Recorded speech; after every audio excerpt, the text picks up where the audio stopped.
was met in entrance by the church of a young woman wearing the garb of a nun. Her habit was navy, her hair was cornflower blonde, and her eyes were blue. These blue eyes were fringed with very long, pale eyelashes, and when she blinked, the traveler feared she might lacerate her own irises with them. Such was their length. In a word, she was pretty. Almost inhumanly so. Enough to take this traveler's breath away. She's a nun. Get serious. I'm fine. But the traveler was uneasy on their feet, and they faltered. I might need to sit down for a few moments. But of course, please rest a while. The nun took hold of the traveler's hand. Her skin was soft and warm, and the traveler's face flushed from the close contact. Not that the nun noticed. The traveler's face was, after all, still obscured by a heavy hood.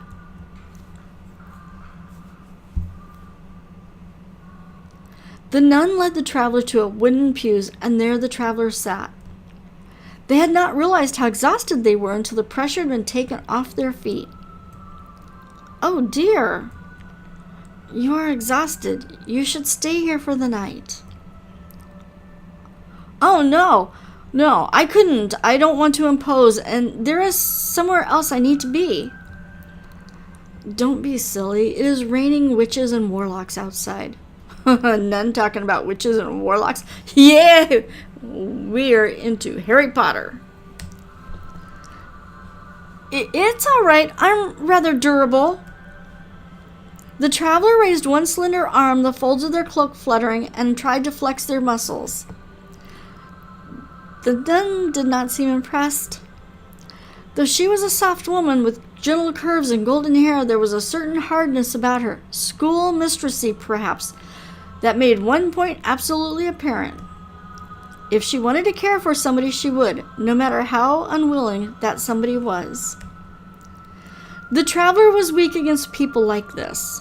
"This is very impressive, but you are dripping wet. You will catch your death of cold." "Whatever doesn't kill you makes you stronger." "And whatever does kill you, kills you." "Ah, yes, I didn't think of that." "Then it's a good thing you chanced upon this church. We don't get many visitors." The nun's voice trailed off, and the traveler felt inclined to ask why was that. It sounded like the beginning of a story, some narrative thread one would do well to follow, but the nun shook her head, and the moment passed. "Are you hungry?" The traveler was hungry, starving, in fact, but they had more pressing concerns to address. "I was wondering if you could answer a question." "And what might that be?" "How far away is Castellia?" "Castellia? I suppose it's a good 10 miles away. It would take you 2 hours to reach on foot. In this weather, however, it could take as much as 4 or 5. 10 miles? So much for 5 minutes down the path. That goblin, when I see him, I'll hit him so hard his ancestors will feel it." "Goblin? Are you, by any chance, going to the market in Castellia?" "That's right. I have wares to sell, and I need to sell them. It is imperative I get to the village before the break of day, so I can set up my stall." "You say that you need to, but that is not possible. The rain is too great, and your condition." "Who cares about my condition? If I don't make any sales, I won't have enough money to eat. That's the reality of life." Especially after the traveler had given that goblin 5 gold coins.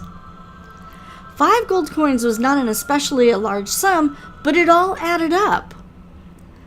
The nun, however, remained firm. "If you want to know who cares about your condition, I do. As for the servant of Lady Madeline, it would be a grave sin for me to let you leave in this state. It is a suicide march. You will die. But But, no buts. But I don't even know you. Why do you care so much? Because it is my calling to care. I don't want to see any more people suffer, not this time. The "not this time" hung in the air, suspended by its own ellipsis. It was again an invitation to ask questions, a loose thread in a story that was only just unraveling. But it had not unraveled enough. Not yet. There were further introductions to be done. There will be no more arguing. You will stay here tonight whether you want to or not. Creepy nun. Tisk. What a pain. It was not, the traveler had to admit, their finest hour. Now, you must get some food in your belly. When was the last time you ate? I'm not sure. 6 or 7 hours ago, maybe. That will never do. I will have to tell Daffodil. Daffodil? She is the older sister who tends to this church. I will wake her and tell her about you, and we can make you some food.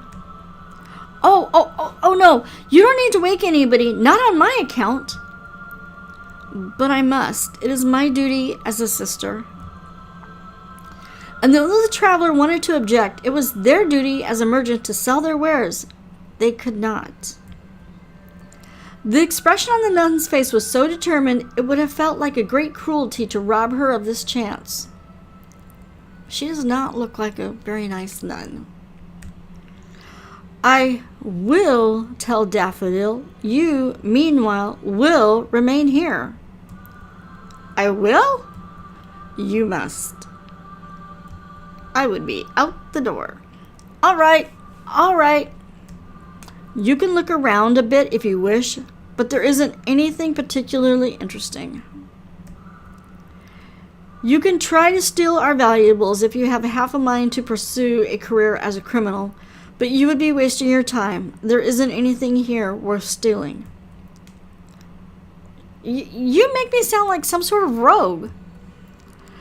I was not trying to accuse you. I was simply informing you of our financial circumstances. The churches have been in a state of decline as of late. Is that why there are only 2 sisters working here? That is a bit complicated. A troubled expression fell on the nun's countenance, and the traveler felt guilty for having asked the question at all. It was clear there was a deeper mystery afoot, but the traveler did not want to know. So, the nun clapped her hands together. Before I leave, is there anything you would like to know? Yes, I just realized you haven't told me your name.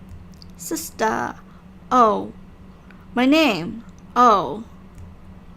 The nun blinked, her spiky lashes fluttering.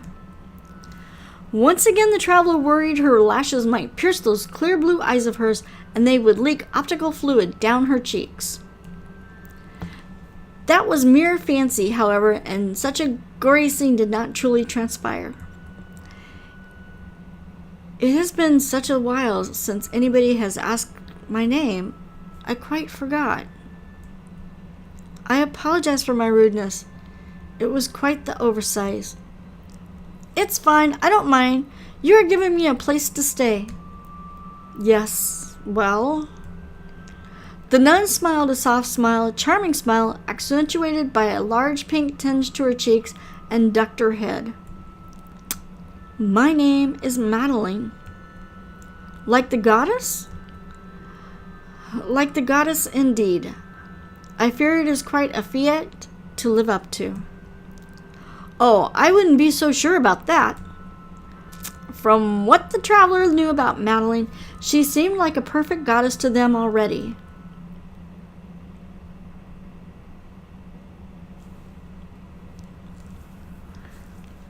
The traveler sat on a wooden pew and glanced about the church with mild interest. Now that they were alone, with only the dim sound of the falling rain and howling wind to accompany them, they were afforded more of a chance to explore. The church was a ramshackle building, leaned to one side like an old man. Everything had an air of disuse. The stone floor was covered in marks and scratches, the pews dented and worn with age. The stained glass windows ran with rain, slick and wet. The altar in the corner, festooned by shadows, seemed almost watchful. And most peculiar of all, there was a tree. It was a withered old thing, perhaps even older than the church itself. It grew by the altar, its trunk sprouting up through the stone floor as though it had always been there, and the church had grown organically about it. Maybe it had always been there. It looked old enough. The traveler shifted there behind, brushing against a rusted nail. Ow! Ow! The nail snagged on the fabric of the cloak, digging against the skin, and it hurt. Madeline had only been gone a scant handful of minutes, and the traveler did not know when she would return. What should they do while waiting for her? Move away from the nail. Oh, we get to choose. Examine the altar, examine the windows, examine the tree, leave. Oh no, we're not leaving. It's warm in here. Okay, let's examine the tree. Why is it tree?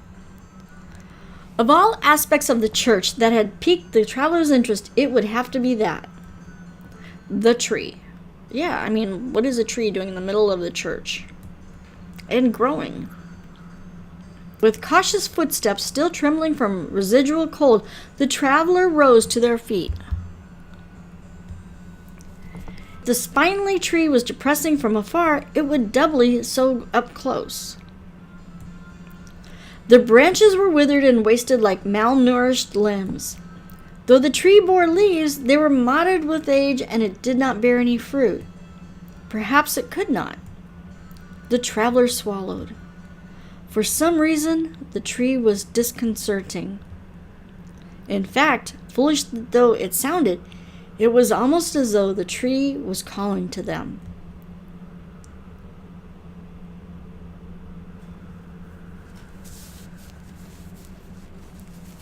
Me, please,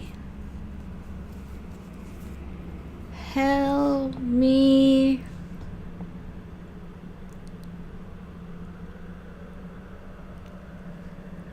The traveler's ears, hidden beneath the folds of their cloak, flattened against their skull. If they listened closely, above the moaning of the wind and the falling of the rain, they could hear something. They swore they could hear something. But maybe it was their imagination. They were being foolish. It was just a tree. Nothing more and nothing less.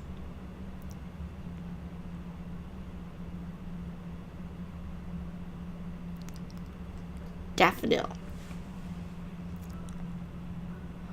Who on earth are you? Daffodil, as it transpired, was not nearly as welcoming as Madeline. Maybe it was because she had just been woken, but the traveler was more inclined to believe Daffodil was a disagreeable girl by nature. There was something about her face that seemed to say without words, I am thoroughly unlikable. Not even the nun's garb could dampen this impression of the traveler ahead of her. This is the traveler I told you about, Daffodil. They are to stay in the church overnight to rest and recuperate. I don't know if I trust them. They're a complete stranger. That might be the case, but isn't it our duty to care for our neighbors, even those who may come from foreign lands? But isn't our duty also to look after ourselves so we can continue to serve the community? For all we know, this traveler could be a wanted criminal, a serial killer. Just imagine. I don't think they're a serial killer. You aren't a serial killer, are you? Like a real serial killer would admit to it, idiot? The traveler was inclined to agree with Daffodil, but let the comment slide. I wasn't a serial killer the last time I checked, but I might change my mind when I get hold of that goblin. You were traveling with a goblin? For a few hours, yes. Then that settles it. We can't trust this person, Madeline. Nobody knows who travels with goblins can be reputable. Daffodil, don't be so prejudiced. There's nothing wrong with goblins. They're cheaters and swindlers, and they don't hesitate to stab people in the back if they can make a few gold coins. For all we know, this traveler, Daffodil made quotation marks with her fingers, could be a goblin themselves. We don't know what they look like. Yes, I did wonder about that. You should take off your cloak. It is drenched with rain, and you'll get sick. Oh, the traveler faltered. Though their hood was heavy with rainwater, they did not even consider removing it. They could not. If it is all the same to you, I would prefer to keep the cloak on. I am sensitive to, the light. But it's dark in here.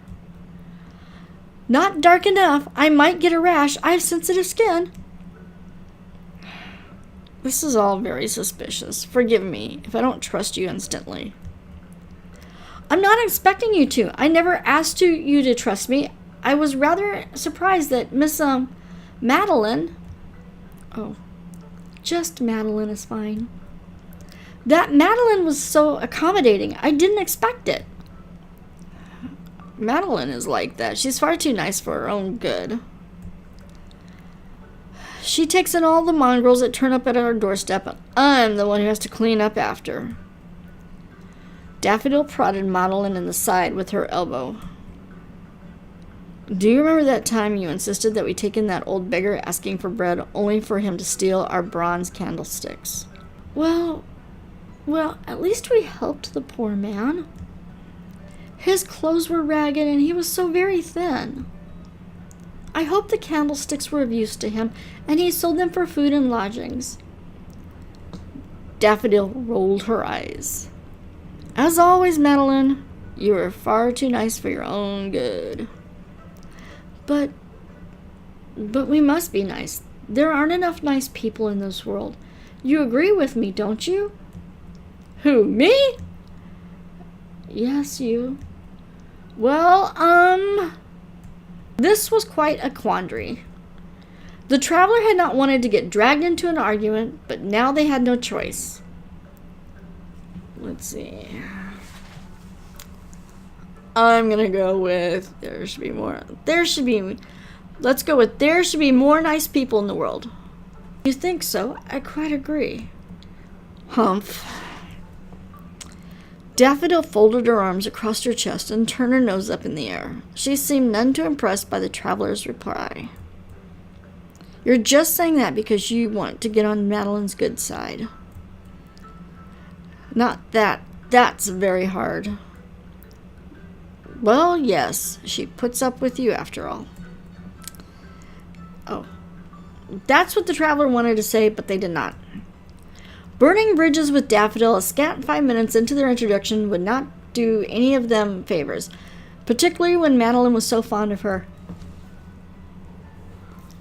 Why was Madeline so fond of her? It was a mystery wrapped in an enigma. Anyway, should I begin the preparations for a simple meal? Yes, that would be lovely. Thank you very much. It's nothing really. You're far better at cooking than I am. That's only to be expected, given your upbringing. I wasn't very good at cooking when I first started either. Huh. I guess that makes me feel a little bit better. If you would prefer, I could prepare the food while you attend to our guest. No, thank you. I'd rather cut myself with a knife in 15 different places than rub salt into my wounds. Ouch! Is my company really that repellent? It is repugnant. And you don't deserve to eat Madeline's cooking. You haven't earned the right. Somebody is rather protective. Don't mind Daffodil too much. She says harsh things, but she has a big heart. She just doesn't want me to get hurt.